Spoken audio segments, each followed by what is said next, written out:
yo-ho, fetched me a bottle of antacid. I don't know. I never learned how to talk like a pirate. Hey, everybody, it's Nelson Everhart. I'm back with an unprecedented fourth video in as many weeks, I think. I don't know. I haven't posted it yet, but I got 4 or 5 days to edit this, so that should be good. This week, got a hot request for Skull Island Skyway, and it might seem incredible that I don't remember these tracks, but there have been an awful lot of them. And I remember them when I hear them.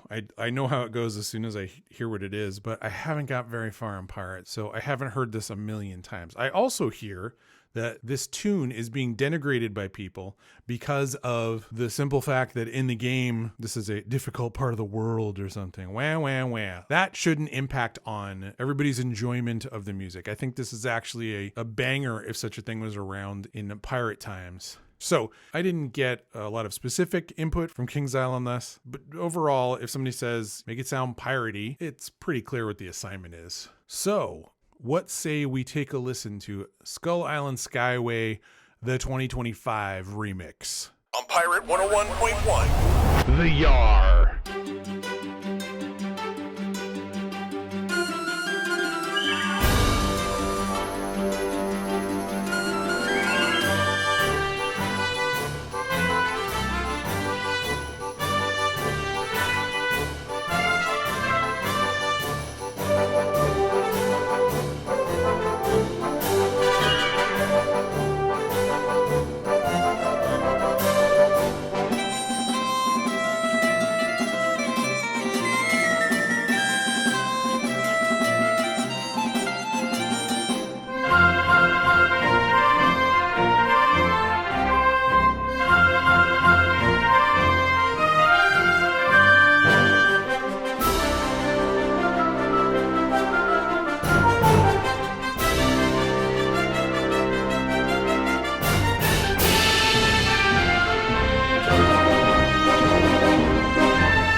And there's the newly composed ending. I really just wanted to end this with that big pompous march vibe at the end. Nice little button, nice little punch. I did notice as I was remixing this that I neglected to put a timpani in here, which is very odd for me. It's just a very versatile instrument when you're writing orchestrally to emphasize a lot of the things that you normally emphasize. And it wouldn't have been out of place here. I mean, it sounds pretty much like it, but like I said, sometimes restricting yourself creatively is a really fun exercise because it's making you think kind of outside your normal box. Maybe I'm thinking, it's a pirate ship. Where are they going to get timpanis? I don't know. I was really trying to bring out the string section. There's a lot of staccato and spiccato, and I needed it to be nice and punchy. I remember specifically thinking that I wanted it to sound, I guess Woody's a good adjective. I really wanted to hear, the gut strings on the violin and the scratchiness of it, especially with all of these rhythms. So let's take a listen to all the parts that make up the string section here. So starting from the bottom, we have our cello spiccatos here. I had to put my right headphone on to hear them because it's automatically panned a little bit over the right hand side because that's generally where the lower strings are situated. So nice bitey cello. This viola is from LA Scoring Strings. Nice and attacky, especially on these spiccato-y parts.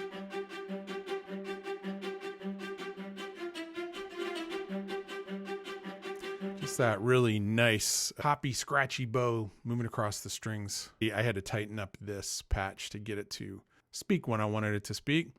And then we got violins. And that's the lower octave.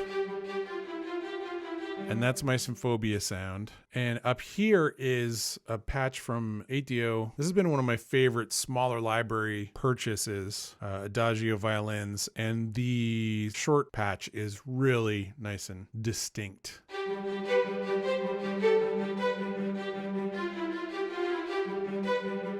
I even do that little triplet turnaround. And it speaks through the whole thing. So all together...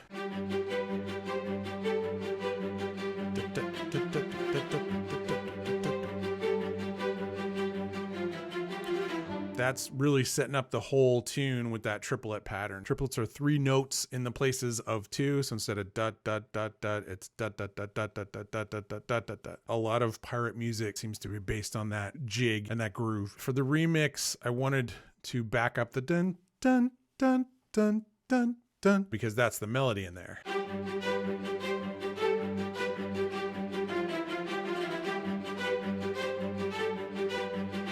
So I doubled that top octave, doubling the ATO Adagio violin shorts. And a mandolin never goes wrong in a pirate tune.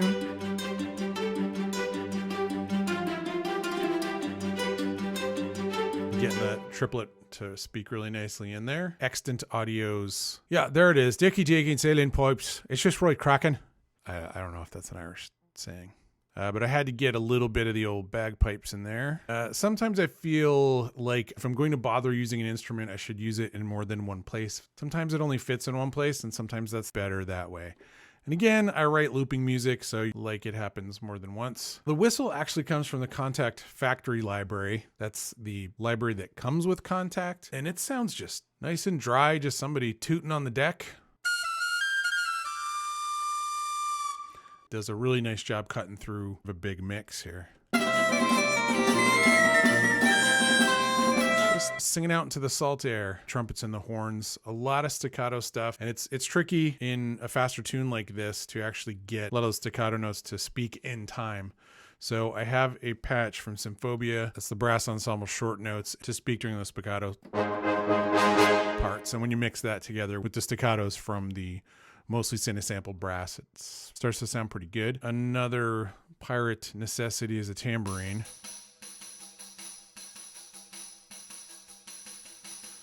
I mean, doesn't that just like bring you right to that place? What would this tune sound like without the tambourine? Here's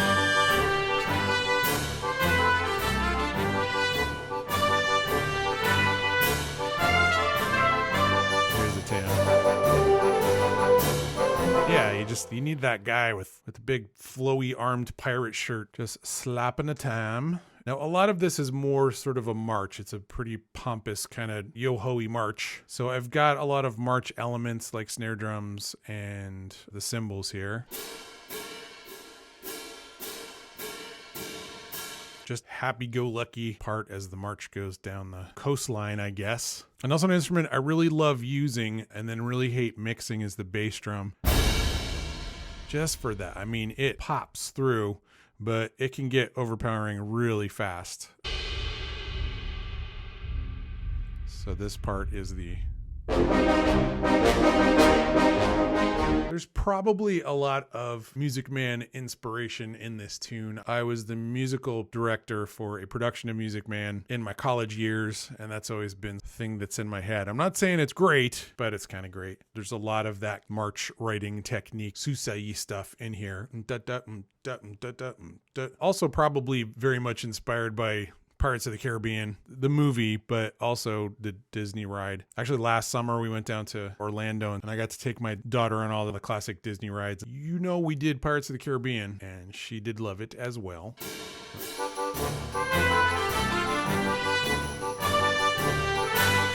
So the tune starts in G.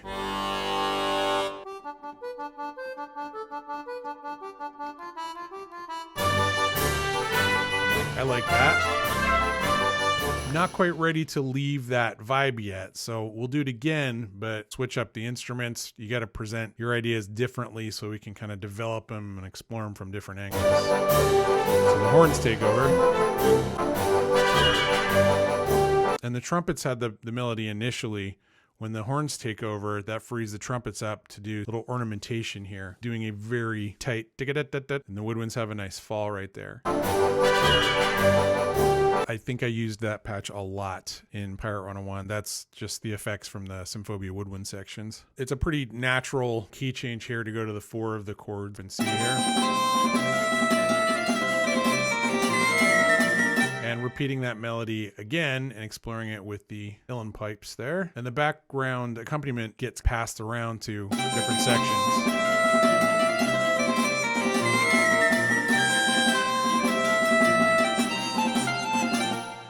When was this? 2011, I think. I literally just heard in the mandolin part. Let's focus there. That part there. You know, when I'm writing the accompaniment, I play that part, and then I'm like, that was kind of a fun little unexpected twist. So what happens in the next section here?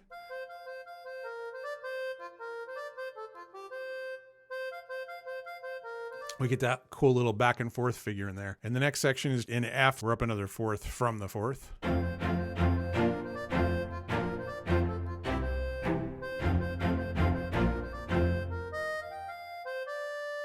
It says piccolo on the clips here, but it's really a flute. I already had that Irish whistle covering that territory, so I wanted a woodwind, but I didn't want it to be quite so high-end and piercing, because this could otherwise get pretty piercing.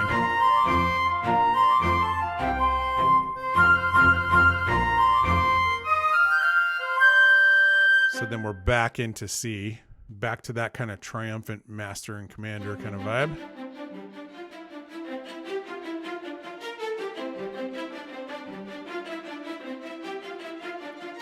I always like those melodies that are really just the outline of chords and it's climbing up, going somewhere else. So back to the C, only to climb back up again to the F. So here we're in F, just like we were here. But it's enough of a departure so that it sounds like we've actually arrived somewhere else. So this patch is really fun. It's strings and brass short. And then on E2 and under, it adds in a piano for some extra accent. So I did use this a lot in Pirate because that blend of voices just works so well in a lot of different situations.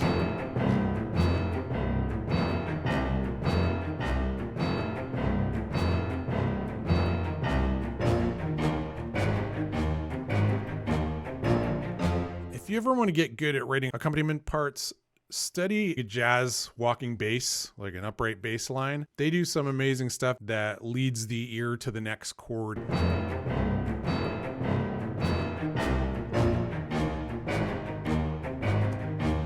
I'm not sure how I thought of this.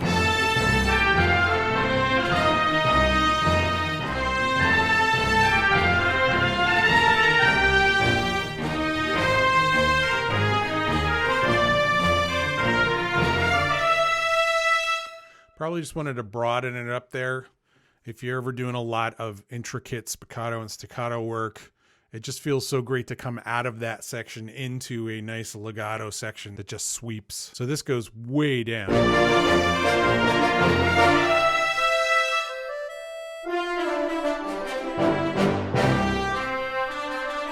I love it breaking down to something really simple. This part I did work on a little bit to make sure that line was speaking because I really needed that part to pop out. The horn and dun, da, da, da, da, da, da, da.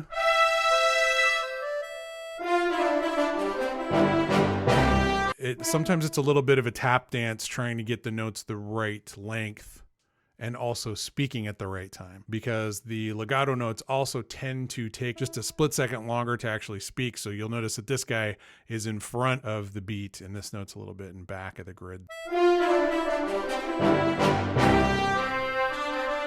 That rhythm is a lot of fun. That little answer. Dun, da, da, da, da, da, da, da, ba, ba, ba.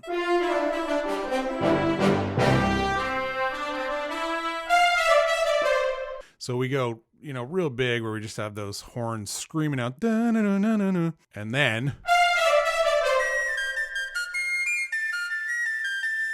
this is very much a kind of hornpipe. So there's a famous tune called the Sailor's Hornpipe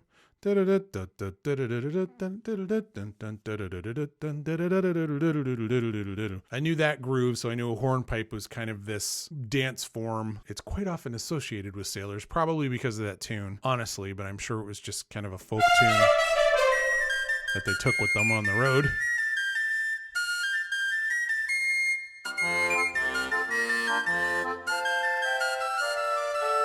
Sometimes I feel like I never finish themes because I'm trying to insinuate that they're going to be explored later. And I always feel like I'm going to come back to it anyway and use it. So I don't want to wear out the melody's welcome. So here I kind of established and then pretty much leave it at this point.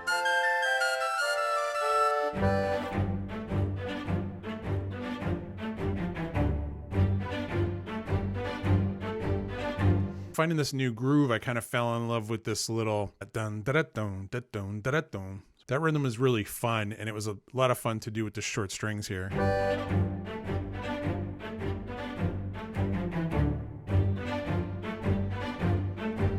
You could put a melody over this, but honestly, with all of the melody that's been happening, I think I wanted a little bit of a break there, so this part's kind of a melody in and of itself. I used a lot of snare drums with the snare off.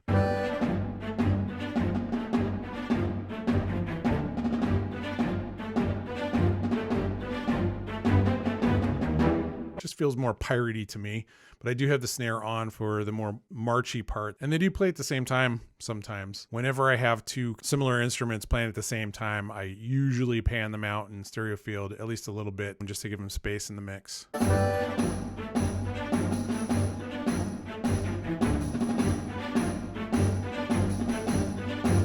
Such a simple technique. Like, hey, the second time through, just double it up an octave. And this section takes it into the minor mode, but it's still exploring that same rhythm.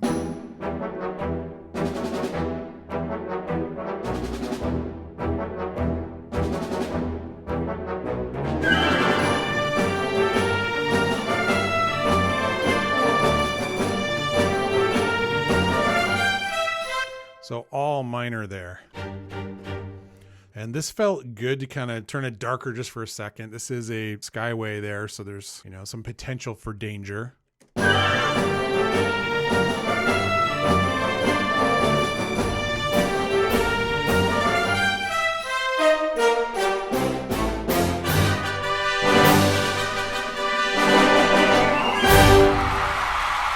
Glorious. I would love to conduct this piece just once. If anybody has an orchestra that would like to play it, how much fun would it be to hear that piece live? Pirate 101 in concert. Now I'm dreaming. Anyway, I'm going to cut it off there to save myself some time to edit so I can actually get these videos coming out on a somewhat weekly basis. I'm still hesitant to promise that, so don't hold me to it, but that's the idea. Oh, I just passed 1,200 subscribers. I think that's pretty cool. I think the algorithm is starting to notice a little bit. Really would appreciate the likes and some comments. Anybody you think that might be interested in this kind of content, please let them know. Awesome, guys. Thank you. See you soon. Yar! No, still isn't right.